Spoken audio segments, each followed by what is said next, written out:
Mais qu'est-ce qu'une base de données et surtout, comment une base de données va-t-elle structurer et organiser les informations?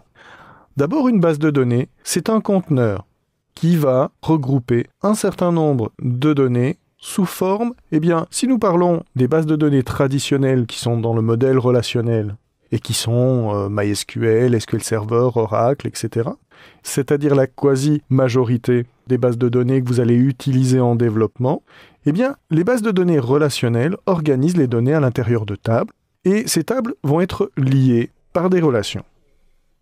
Et nous allons explorer plus avant ce concept dans cette vidéo et dans les suivantes.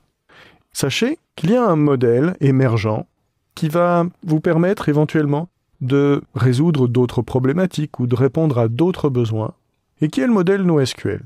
Donc je trouve intéressant que vous sachiez juste superficiellement de quoi il s'agit.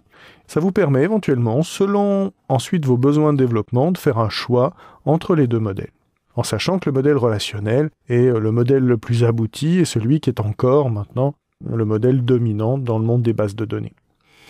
Mais le modèle NoSQL est, on pourrait dire, un format, une façon plus simplifiée de stocker les données dans deux formats principaux, soit sous forme de documents, nous l'avons vu avec MongoDB, c'est-à-dire de documents JSON.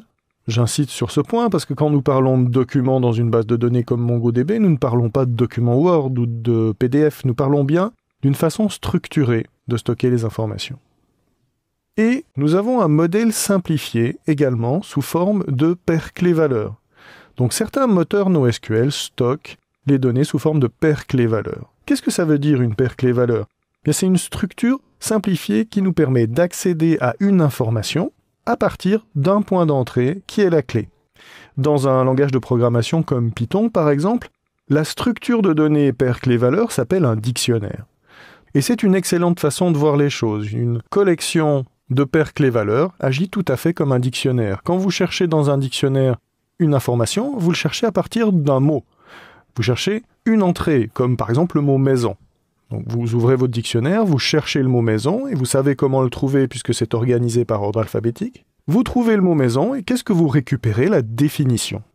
Vous lisez la définition, et donc vous accédez à travers la clé, qui est l'entrée du dictionnaire, et ensuite vous récupérez une valeur, qui est la définition, que vous lisez en une seule fois. La paire clé-valeur est en ce sens un modèle simplifié parce que vous pouvez accéder aux données uniquement à travers un point d'entrée qui est la clé. Alors que dans le modèle relationnel, vous pouvez accéder aux données à travers des structures qui sont des tables, mais à travers plusieurs points d'entrée.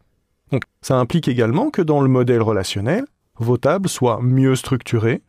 C'est donc une structuration plus complexe, mais vous avez une richesse et une souplesse d'accès aux données structurées qui est plus grande qu'à travers une paire clé-valeur. L'accès à la paire clé-valeur peut être intéressant dans certains cas d'utilisation. Imaginez, vous maintenez un site web et vous voulez qu'un utilisateur enregistré puisse accéder à son profil. Vous allez toujours accéder au profil avec l'identifiant de l'utilisateur. Dans ce cas, une organisation en paire clé-valeur peut être intéressante car vous savez que toutes vos requêtes, tous vos appels seront faits en mentionnant l'identifiant de l'utilisateur. Ensuite, vous voulez obtenir les informations de son profil, par exemple, son âge, le nombre de fois où il s'est connecté, etc. Tout ça peut être contenu dans une valeur que vous allez récupérer en une seule fois avec la clé. Et dans ce sens, le modèle document, comme dans MongoDB, est une forme de modèle de paire clé-valeur, car très souvent, on va accéder à un document un peu complexe, qui va être la valeur, à travers une clé qui va être le point d'entrée à ce document. Mais ce modèle peut être plus souple parce que le serveur comprenant la structure du document, on peut éventuellement chercher à l'intérieur.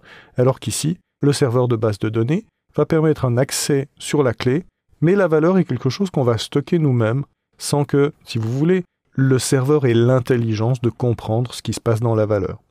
Il y a toujours un accès à travers la clé, et puis on récupérera au niveau de notre code client toute la valeur et on le traitera au niveau de notre code.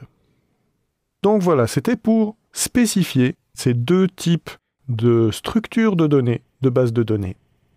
Nous allons parler maintenant plus avant du modèle relationnel et de la structure des tables.